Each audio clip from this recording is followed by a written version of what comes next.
बुलेटिनच्या सुरुवातीला शी शक्तीसाठी नारी शक्तीसाठी अतिशय महत्त्वाची बातमी आहे। 16 एप्रिल पासून संसदेचं विशेष अधिवेशन बोलावण्यात आलं आहे आणि या अधिवेशनामध्ये 3 महत्त्वाचे विधेयक सादर केले जाणार असल्याची माहिती आहे।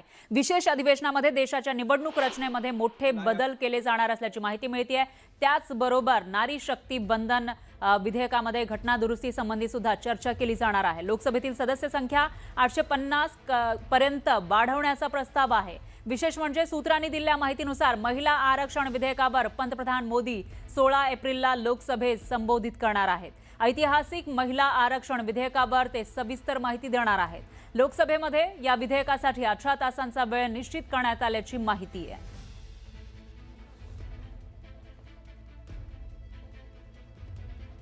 तर आता या सगळ्या बदलानंतर संसदेमध्ये महिला खासदारांची संख्या कितीने वाढू शकते ते आपण समजून घेण्याचा प्रयत्न करूयात। ग्राफिक्सच्या माध्यमातून लोकसभेमध्ये महिलांसाठी 33% आरक्षण हे मंजूर झालं आहे। तो कायदा मंजूर झालाय, मात्र त्याच्यामध्ये काही सुधारणा होऊन अंमलबजावणी केली जाणार आहे येत्या काही वर्षांमध्ये, किंबहुना 2029 पासून 29च्या लोकसभा निवडणुकीपासून याची अंमलबजावणी केली जाणार आहे आणि त्यानुसार 33% महिलांना आरक्षण मिळेल। आता याच्यामध्ये 2011च्या जनगणनेनुसार मतदारसंघांची पुनर्रचना केली जाईल, म्हणजे सध्या जे 543 मतदारसंघ आहेत त्याच्यावरून ही संख्या वाढणार आहे। 816 इतकी संख्या लोकसभा मतदारसंघांची होणार आहे आणि त्याच्यामध्ये महिलांना ऍड केलं जाईल। केंद्रशासित प्रदेशामध्ये महिलांसाठी 35 जागा असतील अशी माहिती समोर आलेली आहे। तर लोकसभेमध्ये महिलांसाठी 273 जागांवर आरक्षण दिलं जाईल अशी माहिती आहे। म्हणजे एकूणच जेवढ्या जागा सध्याच्या आहेत त्या वाढवून त्या वाढीव जागांवर जी काही लोकसंख्येनुसार महिलांना आरक्षण दिलं जाईल अशी माहिती समोर आली आहे। मतदारसंघामध्ये फिरत्या पद्धतीने महिलांसाठी हे आरक्षण असेल अशी ही माहिती समोर आलेली आहे। मतदारसंघांच्या पुनर्रचनेसाठी आयोगाची स्थापना केली जाणार असल्याचे सुद्धा कळत आहे। तर 16 तारखेला हे अधिवेशन आहे आणि त्यानुसार आता महिला राज लोकसभेमध्ये येणार असं दिसतंय। महिलांना लोकसंख्येच्या प्रमाणामध्ये योग्य प्रतिनिधित्व दिलं जाईल अशी ही माहिती दिलेली आहे। 2023 साली नारी शक्ती बंधन अधिनियम हे मंजूर झालेलं आहे, मात्र आता येणाऱ्या 16, 17, 18 तारखेला जे विशेष अधिवेशन बोलावण्यात आले त्याच्यामध्ये अंमलबजावणीसाठी दिशादर्शक असे ठरतील, असे निर्णय घेतले जाणार असल्याची माहिती समोर आलेली आहे आणि काही या विधेयकामध्ये घटना दुरुस्ती सुद्धा केली जाणार असल्याचं कळत आहे। तर महाराष्ट्रामधील खासदारांची संख्या वाढणार याच्यामुळे, कारण 33% आरक्षण हे लागू होणार आहे। खासदारांची संख्या 48 वरून 72 होण्याची शक्यता वर्तवली जाते। सध्या जी महाराष्ट्रामध्ये मतदारसंघ आहेत 48 आहेत लोकसभेचे, मात्र ते वाढून 72 होणार आणि त्याच्यामध्ये जे वाढीव मतदारसंघ आहेत त्या ठिकाणी मोठ्या संख्येने महिलांना प्रतिनिधित्व दिले जाईल, म्हणजे महिलांसाठी ते मतदारसंघ राखीव असतील अशी माहिती आपल्यापर्यंत पोहोचतीये। अर्थातच या अधिवेशनानंतर याविषयीची जी काही सविस्तर माहिती आहे, अधिकृत माहिती आहे, ती आपल्यापर्यंत पोहोचेल आणि या सगळ्याविषयी अधिक माहितीसाठी आपले प्रतिनिधी प्रशांत लीला रामदास हे थेट दिल्लीवरून आपल्यासोबत जोडले गेलेले आहेत।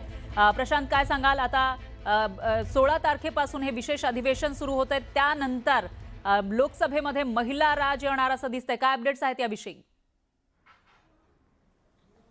बरोबर आहे। जर बघितलं आपण तर हे अत्यंत महत्त्वाचं आहे की येत्या 16, 17, 18 या 3 दिवसांमध्ये खास करून अर्थसंकल्पीय अधिवेशनाचा तिसरा टप्पा सुरू होणार आहे। 2 टप्पे आटोपले आणि हा तिसऱ्या टप्प्याची घोषणा आली होती शेवटच्या दिवशी, त्या दिवशी अर्थसंकल्प अधिवेशनाचा होता, त्या सनड्या झाला नाहीये। पण या दरम्यान नारी वंदन अधिनियम जे आहे ते अत्यंत महत्त्वाचं विधेयक जे आहे ते येणार आहे। यासोबत इतर 3 विधेयक येणार आहे जे याच्या मदत करणारे विधेयक, ज्यामध्ये परिसीमन आयोगाच्या संदर्भातले एक अत्यंत महत्त्वाचे विधेयक आहे। असे साधारणतः 3 विधेयक या दरम्यान येणार आहे आणि यातून एक प्रकारे नारी वंदन अधिनियम जो लागू करायचा आहे, जो कायदा लागू करायचा आहे खास करून महिला आरक्षणाच्या संदर्भात, आणि खास करून सोबतच 33% आरक्षण परिसीमनाच्या माध्यमातून देण्यासाठी हे विधेयक अत्यंत महत्त्वाचं आहे। आणि येत्या 3 दिवसाच्या या अर्थसंकल्पीय अधिवेशनाच्या तिसऱ्या टप्प्यामध्ये हे विधेयक असणार आहे। पण सोबतच जर बघितलं यामध्ये अत्यंत महत्त्वाचं आहे की या विधेयकाच्या माध्यमातून देशभरामध्ये विधानसभेच्या जागा वाढणार आहे, लोकसभेच्या देखील जागा वाढणार आहे। जवळपास 850 जागा होणार आहे लोकसभेच्या, ज्यामध्ये 35 जागा ज्या आहे या केंद्रशासित प्रदेशाच्या असणार आहे। त्यामुळे हे विधेयकाच्या माध्यमातून एकीकडे लोकसभेमध्ये महिला आरक्षणाच्या माध्यमातून महिलांना समानतेचा अधिकार देण्याचा प्रयत्न होतो। ऐतिहासिक अशा प्रकारचं हे विधेयक आहे आणि निश्चितपणे 16, 17, 18 या 3 दिवसाच्या अधिवेशनात एक आगळं वेगळं चित्र आपल्याला पाहायला मिळेल। पंतप्रधान नरेंद्र मोदी लोकसभेत या विषयावर बोलणार आहेत। बरोबर आहे प्रशांत, याविषयीची अपडेट आपण घेत राहूया. धन्यवाद तुम्ही दिलेल्या या सविस्तर माहितीसाठी. दरम्यान नारी शक्ती बंधन विधेयकाच्या पार्श्वभूमीवर भाजपकडून सर्वपक्षीय संपर्क मोहीम सुरू करण्यात आली आहे. मुख्यमंत्री फडणवीस उद्या संध्याकाळी 5 वाजता चर्चगेट इथल्या केसी कॉलेजच्या सभागृहात आयोजित नारी शक्ती महिला संमेलनात महिलांना संबोधित करणार आहे. नारी शक्ती विचार मंच तर्फे या कार्यक्रमाचं आयोजन करण्यात आलंय. या संमेलनामध्ये अभिनेत्री रवीना टंडन, प्राजक्ता माळी आणि फॅशन डिझायनर अर्चना कोचर यांची प्रमुख उपस्थिती असेल. दरम्यान भाजपच्या महिला प्रदेशाध्यक्षा चित्रा वाघ यांनी विविध पक्षांच्या महिला नेत्यांच्या भेटी घेत महिला आरक्षणाच्या मुद्द्यावर चर्चा सुरू केली आहे.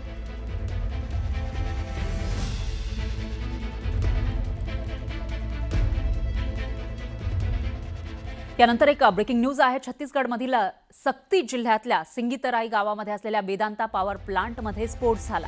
या दुर्घटनेमध्ये 9 जणांचा मृत्यू झाला आहे आणि 15 जण जखमी झालेत. पोलिसांच्या माहितीनुसार प्लांटमधील बॉयलर ट्यूबमध्ये हा स्फोट झाला. स्फोटानंतर कामगारांमध्ये धावपळ झाली आणि यावेळी चेंगराचेंगरीसारखी परिस्थिती निर्माण झाली. जखमींना तातडीनं रायगड इथल्या रुग्णालयात दाखल करण्यात आलं. दरम्यान काही कामगार अडकल्याची भीती सुद्धा व्यक्त करण्यात आली होती. घटनास्थळी बचाव कार्य सुरू करण्यात आलं.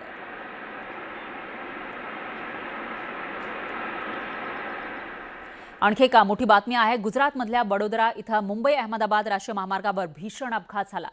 सुंदरपुरा परिसरामध्ये कार आणि बाईकची जोरदार धडक बसली आणि या अपघातामध्ये बाईक स्वाराचा जागीच मृत्यू झालाय.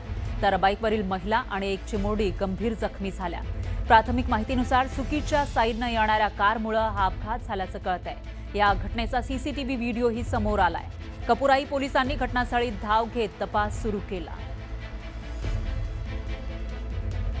आणखी एक ब्रेकिंग न्यूज आहे. जामनगर खंबाळिया महामार्गावर बेड टोल प्लाझाजवळ मिनी बस उलटल्यानं भीषण अपघात झाला. वेग जास्त असल्यानं चालकाचं नियंत्रण सुटलं आणि बस रस्त्यालगतच्या खांबावर आदळली. या धडकेत खांब रस्त्यावर कोसळला. त्यामुळे समोरून येणाऱ्या 2 बाईक स्वारांची खांबाला जोरदार धडक बसली. रात्री घडलेल्या या अपघातामध्ये एकूण 5 जण जखमी झाले. त्यांच्यावर रुग्णालयात उपचार सुरू आहेत. या संपूर्ण घटनेचे सीसीटीव्ही फुटेज समोर आलंय.